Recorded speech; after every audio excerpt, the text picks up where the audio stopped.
Go back to America and tell them what you've seen here.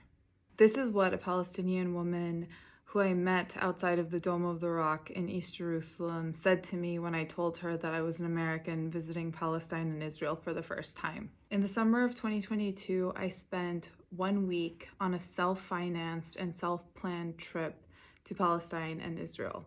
I visited Tel Aviv and Haifa in Israel and East Jerusalem, Hebron, and Bethlehem in occupied Palestine.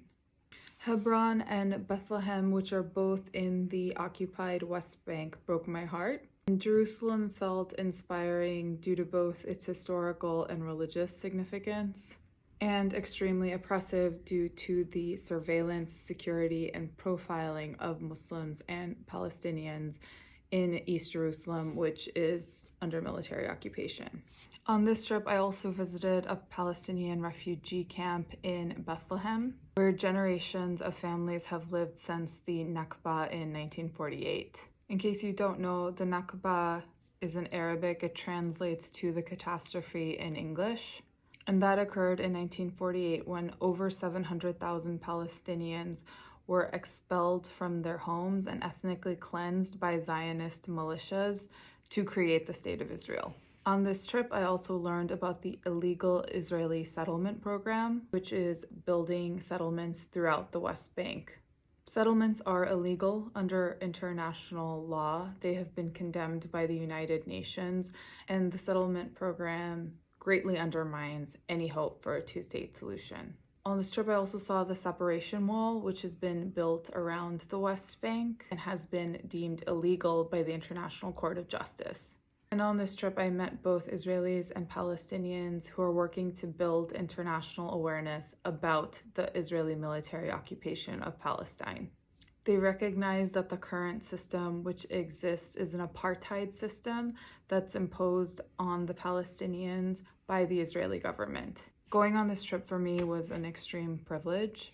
It was a big part in my education on the issue and seeing all of this firsthand on the ground. I've made a very intentional effort over the last years to educate myself on the military occupation, which is not easy to do as an American because so much of the facts and the history and this information, and even what we consume in the media, is obscured from us. It's obscured from us in our educational systems, in our political systems, and within our media. The reality is that 138 out of 195 United Nations member states recognize Palestine as a state. The United States of America is one of the few countries that does not recognize Palestine as a state.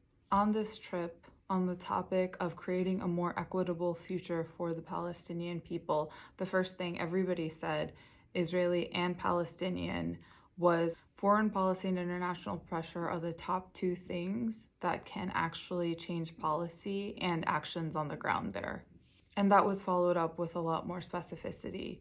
The West and the rest of the world will follow America's lead. So at this moment, as we're watching a genocide unfold in Gaza with the support of the American government, I'm going to share more of what I saw firsthand in Hebron, Bethlehem, and East Jerusalem, occupied Palestine. I will show you what a military occupation looks like, is comprised of, and the impact that it has on human beings. I will share this because we should all be forced to examine it, and we should all care about the role that our government plays in occupation, oppression, and injustice. This video is an adaptation of an essay I wrote following my trip. If you're interested in reading those essays, they are linked in my Instagram bio. I will be posting additional videos on the topics mentioned earlier on in this video in the coming days and weeks. The purpose of these videos is to educate and inform people, so please help me out by liking and sharing and engaging with these videos and getting them out to your networks as well. More videos to come.